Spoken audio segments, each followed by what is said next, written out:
Hello friends, कक्षा 10 की ये वीडियो इतिहास का यानी कि सामाजिक विज्ञान का इतिहास है और चैप्टर 1 जिसका नाम है यूरोप में राष्ट्रवाद। ये पार्ट 1 है। अगर आपने ये पार्ट 2 है। अगर आपने पार्ट 1 नहीं देखा है तो जाकर प्लेलिस्ट में आप देख सकते हैं, और नहीं तो डिस्क्रिप्शन में भी आपको इसका लिंक मिल जाएगा, वहाँ पे भी आप देख सकते हैं।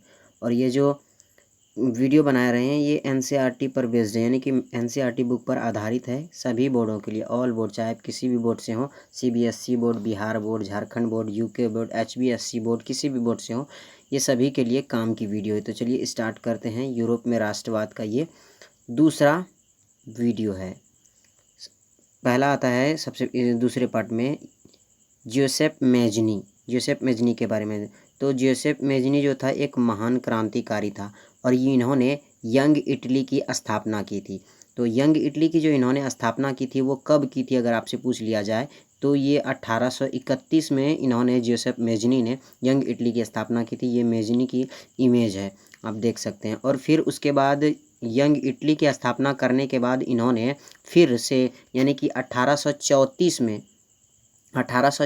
में इन्होंने यंग यूरोप की स्थापना की थी। किसकी की थी?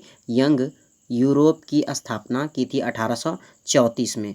और फिर इन्होंने सफलतापूर्वक इटली में एकीकरण किया था, और इसके एकीकरण से मतलब लोगों के मन में राष्ट्रवाद आंदोलन को प्रोत्साहन मिला। ठीक है। और फिर पूरे फ्रांस में यानी कि फ्रांस सहित पूरे यूरोप में क्रांति का दौर छा गया। ठीक है। और इस क्रांति के दौर ने जो मेटरनिक था, मेटरनिक को भी ऑस्ट्रेलिया छोड़ने पर मजबूर कर दिया, और यह एक राजतंत्र का घोर विरोधी था। मतलब मेजनी जो था वो राजतंत्र का बहुत ज़्यादा विरोध किया करता था। तो मेजनी के बारे में आप सारा कुछ जानकारी जान चुके हैं कि जोसेफ मेजनी कौन था। ये इटली का एक महान क्रांतिकारी था। इन्होंने 1831 में यंग इटली की स्थापना की थी। फिर उसके बाद 1834 में इन्होंने यंग यूरोप की स्थापना की थी। ठीक है। और फिर ये क्या था? राजतंत्र का एक घोर विरोधी था, ये आप जान चुके हैं। उसके बाद आगे आता है कुलीन वर्ग। कुलीन वर्ग क्या होता है? तो देखिए, कुलीन वर्ग क्या होता है? ये एक ज़मीन के मालिक होते थे, यानी कि कुलीन वर्ग वाले जितने भी वर्गों में आते थे ये सब क्या होते थे? ज़मीन के मालिक, यानी कि इसके पास बहुत ज़्यादा ज़मीनें होती थी। और इसके पास ज़मीनें होती थी तो इसका मतलब ये नहीं कि ये लोग खेती करते थे। ये लोग खेती नहीं करते थे, मतलब ये लोग अपने ज़मीनों पर किसी और से खेती करवाते, यानी कि कृषक वर्ग जो होते थे, कृषक वर्ग से ये लोग खेती करवाते थे और वही इन लोगों के ज़मीनों पर खेती करते थे। और यह यूरोपीय महाद्वीप का सबसे शक्तिशाली वर्ग जिसे माना जाता था वो कुलीन वर्ग ही होता था। तो कुलीन वर्ग के बारे में आप जान चुके हैं। उसके बाद आगे आता है निरंकुशवाद। निरंकुशवाद यानी कि किसी भी शासन, किसी के शासन या सरकार पर कोई अंकुश नहीं लगा सकता, उसी को हम निरंकुशवाद कहते हैं। तो एक ऐसा सरकार या शासन व्यवस्था जिसकी सत्ता पर किसी भी प्रकार का कोई अंकुश नहीं लगा होता है, उसी को हम क्या कहते हैं? निरंकुशवाद कहते हैं। ये भी आप बहुत ही अच्छे तरीके से समझ गए हैं। निरंकुशवाद यानी कि कोई भी सरकार है और वो सरकार चला रही है लेकिन कोई और उस सरकार पर कोई उंगली नहीं उठा सकता, तो उसी को हम क्या कहते हैं? निरंकुशवाद कहते हैं। ठीक है। उसके बाद आगे आता है गैरीबाल्डी। गैरीबाल्डी कौन था? तो गैरीबाल्डी जो था वो एक पेशे से नाविक था। क्या था?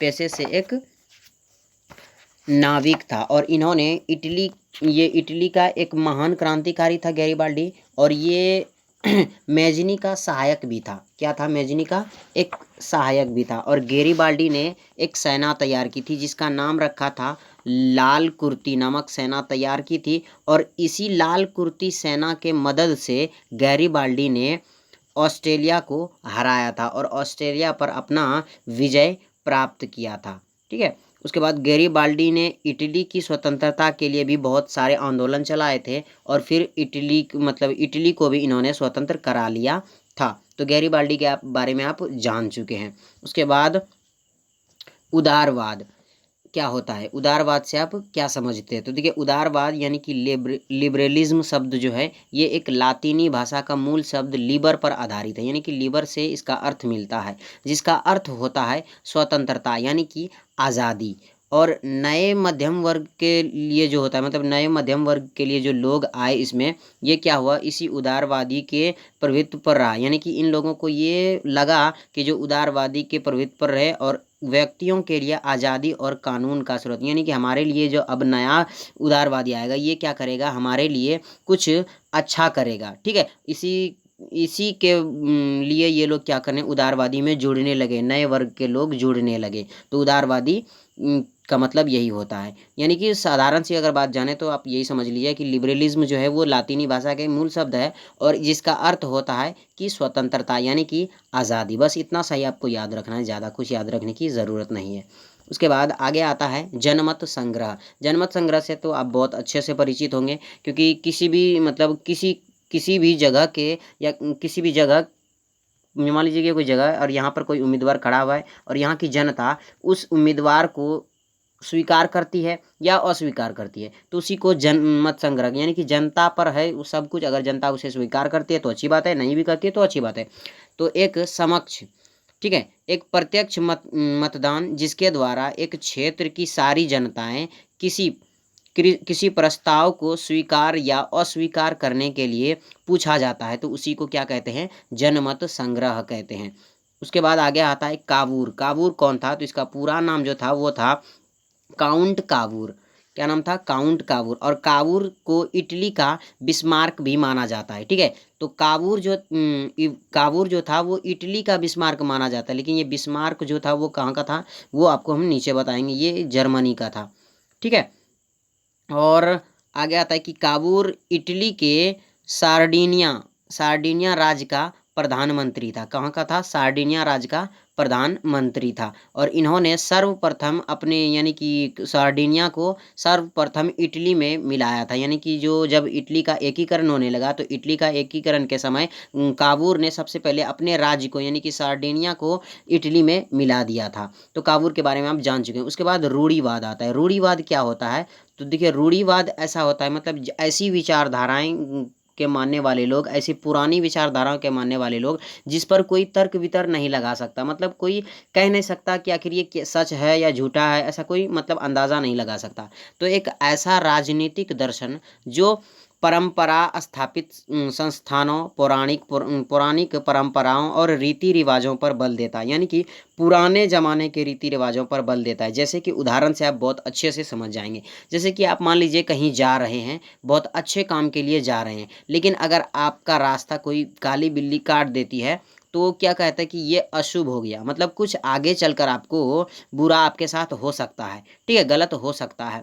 तो ये क्या है, इसके पीछे कोई तर्क वितर्क नहीं है, मतलब कुछ लॉजिकल नहीं है, लेकिन लोग इसे मानते हैं। अब तो इन्हीं सब विचारधाराओं को क्या कहते हैं, इन्हीं सब विचारधारा को जो मानते हैं उसी को हम क्या कहते हैं, रूढ़िवाद कहते हैं। ठीक है, तो रूढ़िवाद आप जान चुके हैं। उसके बाद आता है यूटोपिया या कल्पना दर्श।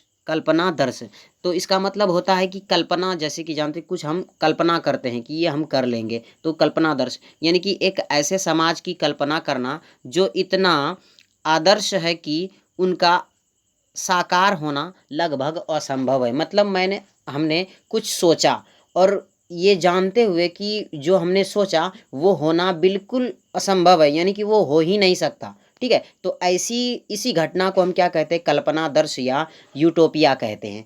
तो कल्पनादर्श से आप परिचित हो गए हैं। उसके बाद आगे आता है बिस्मार्क। जैसे कि आगे हमने पढ़ा कि कावूर जो था वो इटली का बिस्मार्क था, लेकिन जर्मनी का भी जिस तरह से जर्मनी का बिस्मार्क कौन था, तो ये जर्मनी का बिस्मार्क था ये, तो उसी तरह से अभी कावूर पढ़ा कि वो इटली का बिस्मार्क माना जाता। तो आखिर इसने क्या किया था, तो जर्मनी के इतिहास में ये अद्वितीय स्थान प्राप्त है इसको। ठीक है, कौन सा स्थान प्राप्त है, तो अद्वितीय स्थान प्राप्त है।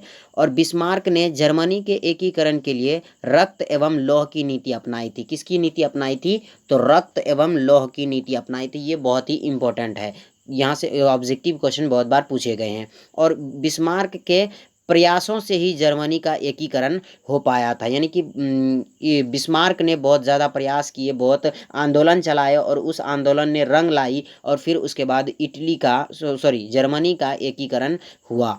ठीक है, उसके बाद आगे आता है नारीवाद। नारीवाद जानते हैं, जिसमें कि औरतों को बहुत ज़्यादा शक्ति दी जाती है। ऐसा मतलब ये नहीं कि औरतों को बहुत ज़्यादा बढ़ा चढ़ा दिया जाता है, ऐसा नहीं मानते।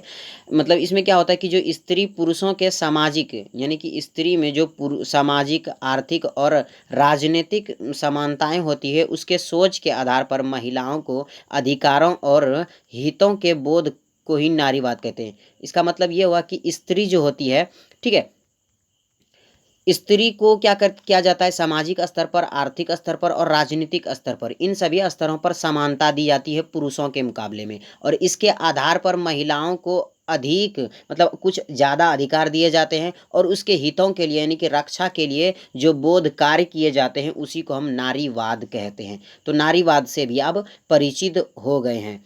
उसके बाद आगे आते हैं, और आगे कह आता है जुंकर्स। जुंकर्स क्या होता है? ये एक प्रकार की जाति होती है, यानी कि वर्ग होता है, श्रेणी होती है, ठीक है। ये कहाँ होता था? तो ये प्रशा में होता था। प्रशा, ये जो यहाँ पे मैप में आप देख रहे हैं, ये वाला नक्शा जो है यहाँ पे, ठीक है, ब्लैक कलर में थोड़ा सा जो दिख रहा है, ये क्या है? ये प्रशा है। तो यहाँ प्रशा में एक सामाजिक श्रेणी होती थी, वर्ग होता था, जिसमें कि बड़े बड़े जो जमींदार लोग होते थे, जो सम्राट व्यक्ति होते थे, ठीक है, जो अमीर लोग होते थे, वो इसी जुंकर्स में आते थे। तो जुंकर्स में कौन कौन आते थे? तो जो अमीर लोग होते थे, सम्राट व्यक्ति होते थे, जैसे कि राजा वगैरह हो गए, तो ये सब जुंकर्स के अंतर्गत आते थे, ठीक है। जिस तरह से भारत में जो मतलब राजा राज करते थे, वो कौन होते थे? तो वो क्षत्रिय होते थे, क्षत्रिय ही राजा राज करते थे। तो उसी तरह से जुंकर्स जो होते थे, वो अमीर टाइप के लोग होते थे, इसके बाद बहुत ज़्यादा ज़मीनें होती थी, ये राजा होते थे, ठीक है। तो इत्यादि बहुत वगैरह वगैरह बहुत ज़्यादा चीज़ें होती थी।